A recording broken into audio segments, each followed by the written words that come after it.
desta vez presentes o Fernando Esparria e o Fernando Guimarães, dois poetas ligados à Foz e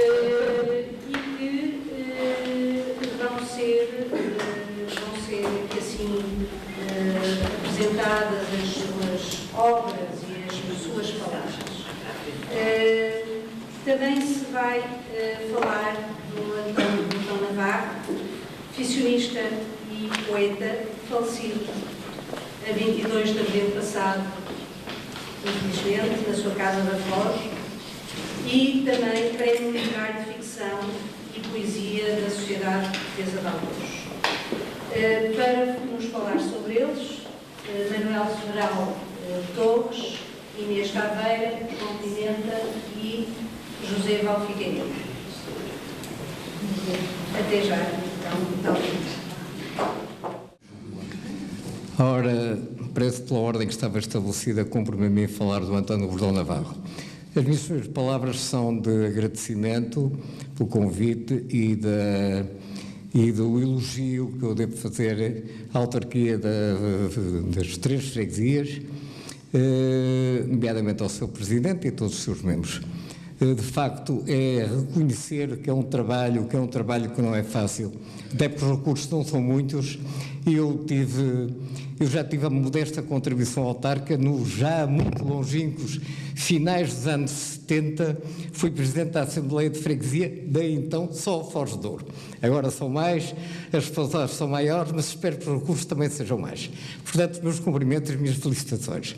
Depois, queria agradecer ao José Val Figueiredo, o meu amigo José Val Figueiredo, pelo muito trabalho magnífico que tem tido nesta iniciativa. Queria também lembrar, antes peço desculpa, porque queria também lembrar a Sra. Doutora Maria, porque tem sido, dentro do Executivo, tanto quanto eu sei, a principal responsável e alma desta iniciativa também. José Val Figueiredo, pelo trabalho que tem feito, já o conheço e sei muito bem da capacidade de intervir, de organizar e de participar e de ele próprio ser protagonista. Ao Sr. Engenheiro Francisco Mesquita Guimarães, tem sido incansável no apoio que nos deu, que me deu e que tem dado, o apoio técnico, sem o qual estas coisas ou estas intervenções não teriam, enfim, o interesse que poderão ter. Depois, quero fazer uma alusão muito especial a dois grandes poetas portugueses, não apenas da Foz, dois grandes poetas portugueses, os maiores poetas vivos portugueses, felizmente, e que vivem aqui na Foz, que é o meu amigo Fernando Guimarães e o Fernando Esparria. Depois, saudar todos os familiares e amigos do António Gordão Navarro, familiares e amigos mais próximos do António Gordão Navarro, colegas, como por exemplo o seu colega de sempre de escritório, o Dr. António Taborda, que também está aqui presente. E agora, perdoa-me, é com alguma emoção que eu não posso deixar de recordar o António Gordão Navarro, porque fui amigo dele, fomos amigos durante 50 e tal anos. E entrei centenas de vezes naquela sua casa do Passeio Alegre. Foi onde fui sempre muito bem recebido, a começar pelos pais que ainda conheci e pela Maria Virgínia, uma querida amiga que morreu antes dele. Portanto, é com emoção, mas espero que, enfim, que este aspecto, esta minha emoção não prejudique a procura de objetividade ao falar da obra dele. Ora bem, falando do António Gordão Navarro, eu diria, começar por dizer que a importância da obra de António Gordão Navarro, decorridos mais de 60 anos sob a publicação do seu primeiro livro, não tem sido devidamente estudada e avaliada pela crítica e ensaio, malgrado os vários prémios que recebeu e o apreço e mesmo entusiasmo, como por exemplo Um Infinito Silêncio, que foi a sua segunda obra, foi recebida em 1970 por João Gaspar Simões, Oscar Lopes e Jacinto Prado Coelho. Talvez a circunstância de se não tratar de um autor da capital tenha contribuído para uma menor atenção, fenómeno este que não é exclusivo do nosso país. Entre nós, nomeadamente aqui, e talvez a exceção de Agostina Bessa Luís, Mário Cláudio, Eugênio de Andrade, Vasco Graça Moura e no chamado interior, talvez António Manuel Pires Cabral, transmontano, um grande escritor, a atenção aos escritores não lisboetas é menor, muito embora julgo que esse fenómeno tenha vindo a diluir-se um bocado. Tem havido mais atenção nos estudos, no ensaio e na divulgação da obra dos nossos autores. A fortíssima ligação ao Porto e muito à sua Foz de Ouro, do António Gordão Navarro, tem como origem o conhecimento e a ligação aos meios do mundo artístico e à burguesia tripeira e fozende, à participação na vida cultural do Porto, como na Cooperativa Árvore, na Associação de Escritores e Homens de Letras do Porto, bem como a sua colaboração desde muito cedo nos cadernos chamadas Notícias de Bloqueio, publicação onde foi subdiretor, muito novo ainda, ao lado de Gito Gonçalves, Papiniano Carlos, Daniel Filipe e Luís Veiga Leitão, que era a chamada segunda geração do neorrealismo. Mas foi particularmente notório o seu trabalho como diretor da Bandarra, revista literária fundada por seu pai, o escritor Augusto Navarro, ao qual sucedeu.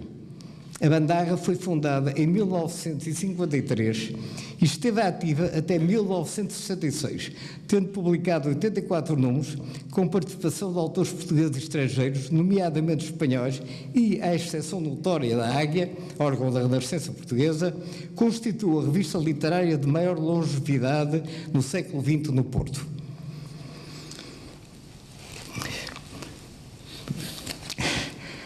Mas certamente teria tido uma vida ainda maior, a Bandarra, se não fosse a circunstância da Comissão de Censura ter proibido a sua continuação.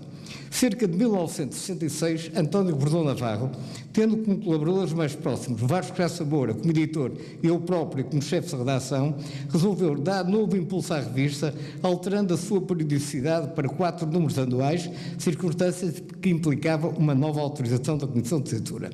Tínhamos recolhido material para cerca de 3 números, com colaboração, entre outros, de Fernando Guimarães, de Jorge Lice Topado, então a residir no Porto, e Manuel Pinto e Ângelo de Sousa na parte artística. A Comissão de Censura, ao que julgamos, nós, a pretexto de que, entre alguns outros colaboradores, haveria persona non grata ao regime político então vigente, e apesar dos argumentos por nós aduzidos que a revista não só não estava ligada a qualquer movimento político, era rigorosamente verdade, como a sua linha editorial era igualmente distanciada de qualquer corrente ideologicamente enfeudada.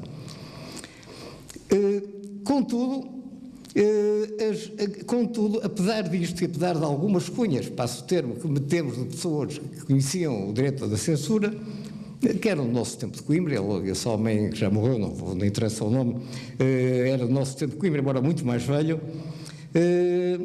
limitou-se às nossas, enfim, às nossas razões, a despachar com o seguinte seco e irónico despacho, e lacónico, perdão, e seco e lacónico despacho. Os vossos argumentos não interessam, a revista não pode sair, não pode continuar. E assim morreu a Bandarra. António Gordão Navarro foi ainda autor de uma peça de teatro e de vários opúsculos, em que tratou da história de casos diferentes passados no Porto, coletâneas de poesias, como, por exemplo, uma sobre o grande poeta brasileiro Jorge de Lima. Agora nem que posso... Desculpem. Mas é como poeta que se inicia em 1951, com 18 anos apenas, com As Três Meninas e outros poemas, tendo publicado ainda cerca de 7 ou 8 livros de poesia e ainda vários poemas avulsos.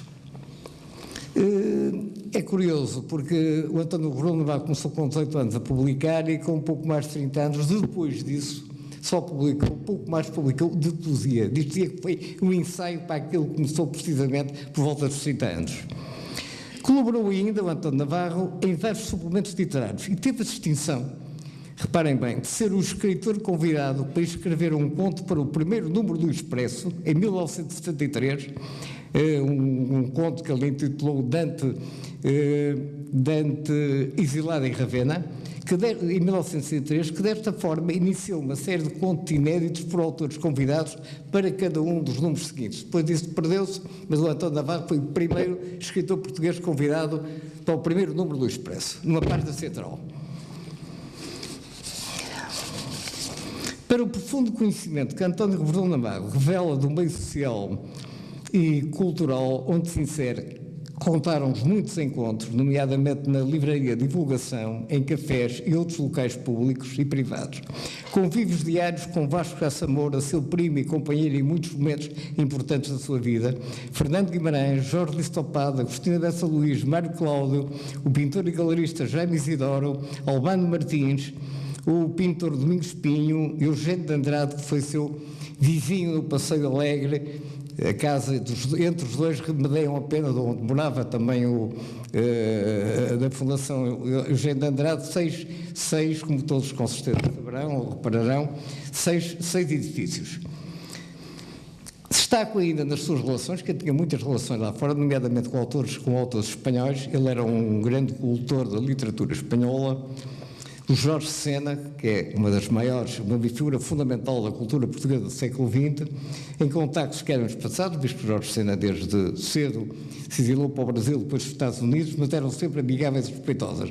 Eu não posso deixar de recordar, porque foi uma coisa que nunca me esqueci, em 1975, num verão quente, numa noite quente de agosto de 75, numa vinda breve do Jorge Sena a Portugal, o António Navarro convidou-o para jantar lá em casa e ele acedeu.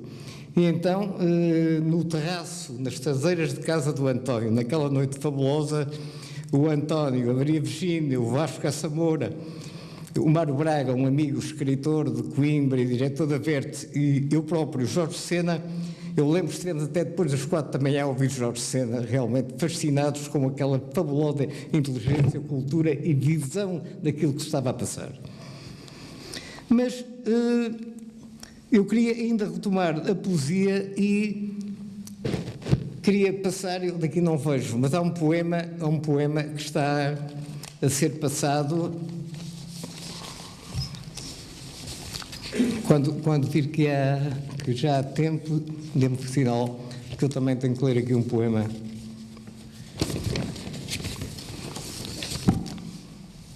Pronto. Eu quero agora, visto que não consegui integrá-lo, ler outro poema, quer dizer, de um tipo um pouco mais diferente, porque o António Navarro, que eu considero cuja obra é mais importante no que diz respeito à ficção, mas não deixa de ser um poeta, com o seu quê de intimismo, mas também com uma reflexão permanente do que é o papel do homem, como é que o homem se encontra perante o mundo. E é talvez um pouco mais este poema que eu agora vou tentar ler decentemente, espero que me consiga ser ouvido, que é assim: lição das coisas. O braço triste das coisas que não mudam, o seu silvo na noite ou o seu suspiro. A boca dessas coisas é sinistra, suave, todavia, a sua sombra. Essas coisas são nossas e superam-nos. Passam além de nós por declives, calendários, horários, passamentos, limites, filhos, netos, passatempos. Essas coisas são doces ou singulares, presenças pouco atrozes.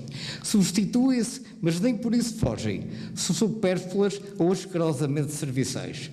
Sucedem-se essas coisas em esconsos, espaços e soturnos, sítios habitados.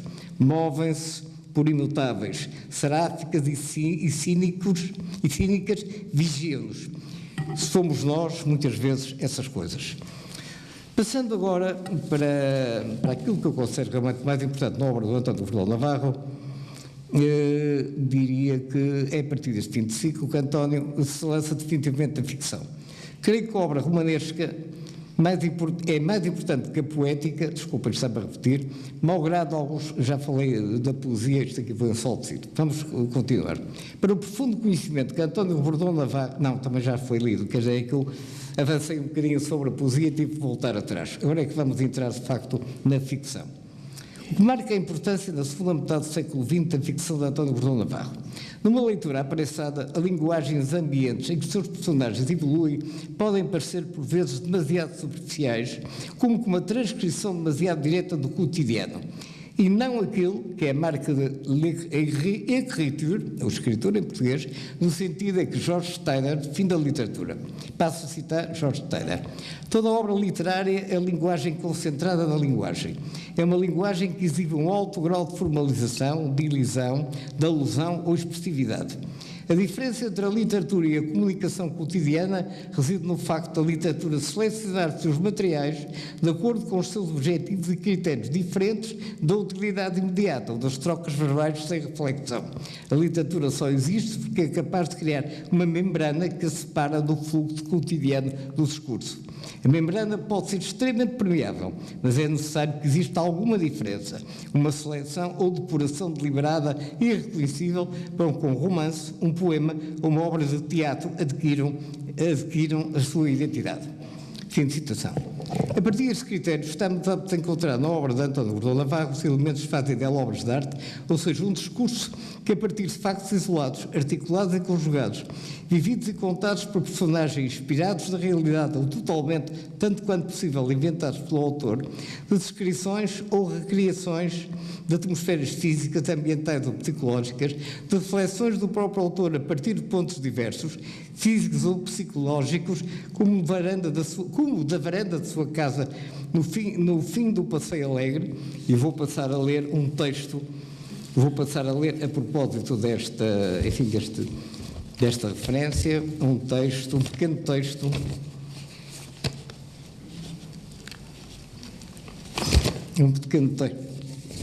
que é precisamente uma perspectiva que aparece várias vezes na obra dele, quer dizer, que é claramente uma perspectiva